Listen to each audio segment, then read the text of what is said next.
Hi, Charles. Thank you so much for taking the time to meet with me. It's a real honor and a privilege. You are the executive director at Abu-Ghazaleh Intellectual Property, AGIP.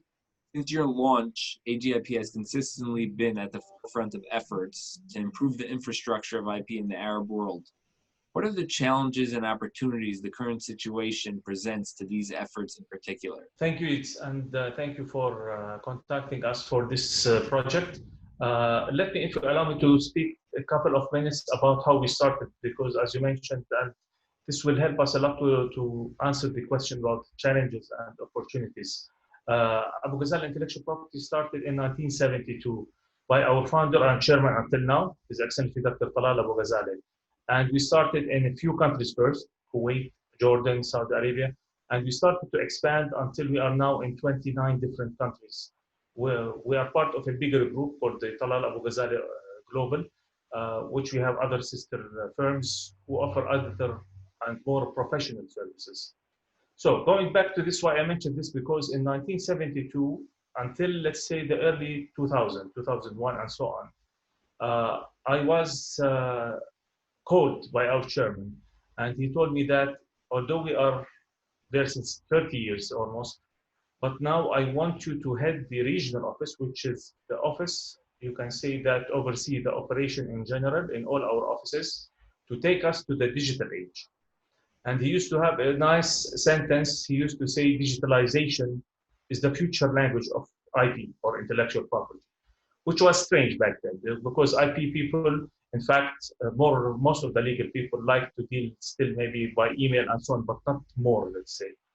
So since I started there, and I came from an IT background, I'm a computer science graduate. I have a bachelor degree in computer science. So I was a little bit afraid, but I understood what our chairman wanted from me. So I started with, of course, a team of wonderful people working here, and we started to try to develop everything that can be digitalized. So any process that could be done by a computer, or we can have a software for that, we used to do that. And we have our own internal software house, e-solution department, we call it. And we develop all our main software, let's say here. So now I reach your question. This is why I told at the beginning, because you said the challenges and opportunities. So when this happened, this situation around the world, which changed our life and our business, as everybody knows, we were almost ready, because most of our system were ready to, so we can start working directly from home. The different countries where we had a lot of closures, as you know, social distancing was important. So in some countries, Jordan is an example, we had a fully curfew between some hours and some days. You cannot go out, so you have to work from home. It was easy to move, to have this move. Most of our work connecting with our clients around the world, we used our own system, and of course with some additional software like the one we're using now for the video conferencing, and we were able to continue work, and it was a very successful operation. And so the challenges were much less for us, with very few employees maybe whose work required to be at the trademark office or the patent office and so on. But the majority, or more than 90% of our work, wasn't interrupted, and we were able to continue serving all our clients and do the needed on time. So Dr. Abu-Ghazaleh, about 10 years ago, realized that they're moving into the digital age, and you were way ahead of the curve, it seems like, than most law firms around the world, and now currently one of the top, let's say, 10 law firms in the world. So what would you say that you're still technologically way more advanced than other firms, or have other firms maybe caught up around the world? Well, in fact, many of the other firms now have more systems using, they are using, I mean, more systems, and they have a lot of work. But for us, the main maybe system which we were ahead of the rest of the IP firms around the world, where we were able, as you mentioned, more than 10 years ago, to have access to all our clients to track their work, send instructions online, check their billing, and so on. They used to do that through a secure connection to our main website, and do whatever they want there and check. You know, sometimes in the US, where you are, for example, there is a big difference in timing with some of our offices. Like in Jordan, from the East Coast, 7 hours, the West Coast, even 10 hours, and so on. So they didn't even have to send an email. They could just go online, check, for example, this patent was filed, when it was filed, is there any missing documents, whatever needed, they used to see that online and they can send us online instruction. So our next step now, we are thinking now to go to the new technologies. Maybe this is why you asked me this question. Thank you for that. We are starting thinking how to add more of the, everybody now talking about around the world, the artificial intelligence. So we are trying to make our people concentrate more on innovation and new ideas, business development, and so on, and the legal, of course. The legal people, you still have the legal cases and so on, the litigation related to the intellectual property. But for the any process that could be done automated, not only automated even, as we said, with artificial intelligence technologies, for example, someone asking for a proposal with just requirements and charges. Why you need someone to reply? You should have a system now that automatically reply maybe to the client as it is a person, and it should be customized, of course, that even answer some questions. So we are thinking to start implementing some of these systems, hopefully in the near future. Yeah, it sounds fascinating. It's also what I found is that many times the startups, and when they have the initial founder, from what I understand, Dr. Abu-Ghazaleh is now 82, very active in the company and very innovative mind. From what I've seen is sometimes as companies get larger, it's a little bit more difficult to implement change internally. Do you feel like you guys are ready for that and able to implement change even with your size?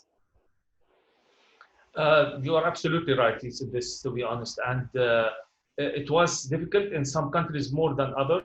But in general, because we started maybe early, as you mentioned before, so I think now people are used here to change. And they know that without a change,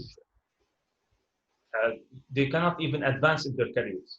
So some of our career paths, in fact, connected to some courses, courses related to intellectual property and to IT. We need to be sure that all our employees are ready to deal with the internet, with the different software and so on. So this is important for us now for new hiring for sure since many years, or since maybe the last 6-7 years. But even the older people, like me, I'm starting to get old, but still all of the people there now are ready and they know how to use the computer. We stopped using secretaries in that field since long time now. No director, even in any of our countries, is allowed to have a secretary. Secretary is your computer. The secretary, in other words, we have administrative assistant for to do some things, not only to do the usual secretarial work, organize your meetings and so on. You can do that easily when you are IT literate and ready to do that. So we had these rules, which helped us, to be honest, with the training, of course, needed, helped us to make all our people ready for that. But at the beginning, I can assure you, yes, for sure, it was hard. And my advice to all the firms who want to take the step to start now, don't keep, let's say, waiting. So this is important. Right. So being in 29 different countries, this is very difficult with regards to different regulations in different states of how security and other regulations that may come with running a law firm. In each country, of course, we follow the law in that country. For example, some litigation cases we cannot do even because in some countries the litigation or any case related to that should go to the court should be through a local lawyer. So we do that. Mainly we will do the contact with the client, but who take the case to the court and so on will be a local lawyer. For example, all our clients know that we use the name of Suleiman in Saudi Arabia. So it's Abu-Ghazaleh, but there is a lawyer there, local lawyer who work with us and of course do the needed. But we try when we deal like this to make sure that all the people we select is working per our rules. We have what we call the golden rules. You should always reply within 24 hours, be proactive and so on. So we teach them all about these our rules in general. But the good thing, and until now, at the same time, a bad thing for the profession in general, which is mainly our main office is still concentrated in the Arab countries, although now we are global, but the majority is still in the Arab countries, which everybody knows is still a consumer market. So 80% of the work is still in the trademark field. So this prosecution work, filing, and so on doesn't need even external. So our registration in these countries allow us to do everything related to prosecution directly even. So we can control the quality more in this way. From what I understand, there has been a little bit of a shift in the Arab world and Jordan, Egypt, that they may be coming out with more innovation. What sort of innovation? Can you explain to us what sort of innovation may be coming out? Thank you for this question. It's very important because in the region, the patents, let's say, as I told you, until now, trademark is number one, but patent work coming from the region itself. We used to have patent work, but mainly from the US or Europe or the Far East, Japan, and so on.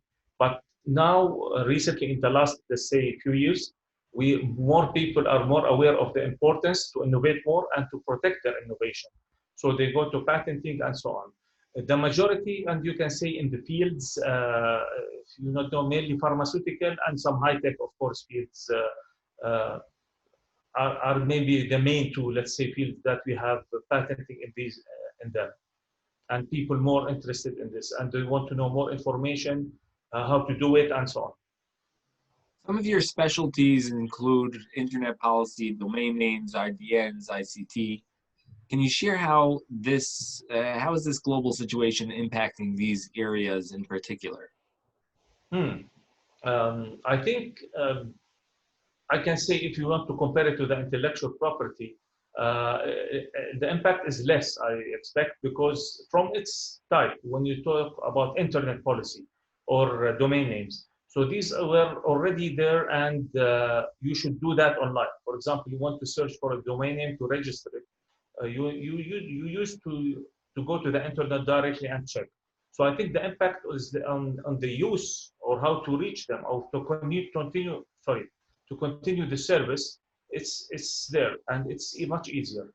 The issue maybe if your question relates to how it affected the practice itself, I expect like in many of the fields, it depends on the field, I meant to say. So if you're in the, let's say, tourism industry, everybody knows that this was hit a lot.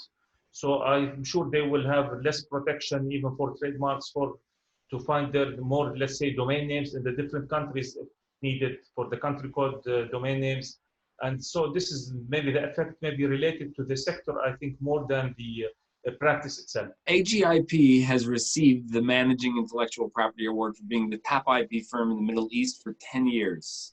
How is the current COVID-19 situation impacting some international collaboration? Well, I think we can say that we are affected like everyone else. But the good thing, when we started the discussion, that the effect on us was much less. So we were able to continue dealing with everyone. So we still expect to have the award again next year, hopefully, and the year before. And if even it's more than 10 years, to be honest, more than 10 times, I mean. So I think we recently have another award from Paris. They had something called related to IP and innovation. So we were happy to say that we were selected for the Middle East and Africa, for example. This was just before, by the way, the COVID-19 in January this year. And this was for the second year. They started recently, and they were looking at firms who offer IP and innovation, as we understood. So we participated with them, and we got the award for the Middle East and Africa. I think this drives us to make sure that we shouldn't be, let's say, allow this situation or what's going on to make us have less service or less quality. So, on the contrary, this will make us maybe to put more time on this and even become better and develop more our services. So many people around the world may not understand the market in Jordan, you know, what's going on over there. What would you say to, you know, US companies or innovation? Why should they come to Jordan to do business, maybe manufacture? What would you, if you had to pitch them, what would you say if you had 30 seconds? Yeah, thank you. In fact, if you allow me to make it a little bit more than just Jordan, because I know people when they come, especially from the US, as you said, and Europe, when they want to come to Jordan, Saudi Arabia, Emirates, Bahrain, which is the Gulf states here. So we have offices, as you know, in all of these countries. So I think that you look at the market advantage. It's a big economies in some of them. Jordan, not that big, in fact. It's a small, good country, but very booming in the IT sector, for example. So this is important for the high-tech people. The Gulf state, Emirates, Bahrain, Saudi Arabia, Kuwait, and so on. This is a big market for almost many things, as you know. So most of our work, I can tell it even in transparency, that is mainly to the Gulf states more than Jordan and Egypt and so on. Although we have offices in all these countries, we know that the majority of the international people still interested until now in the Gulf states. Maybe because of the many, as you said, so as not to spend a lot of time, because they are big economies and there is a big business there.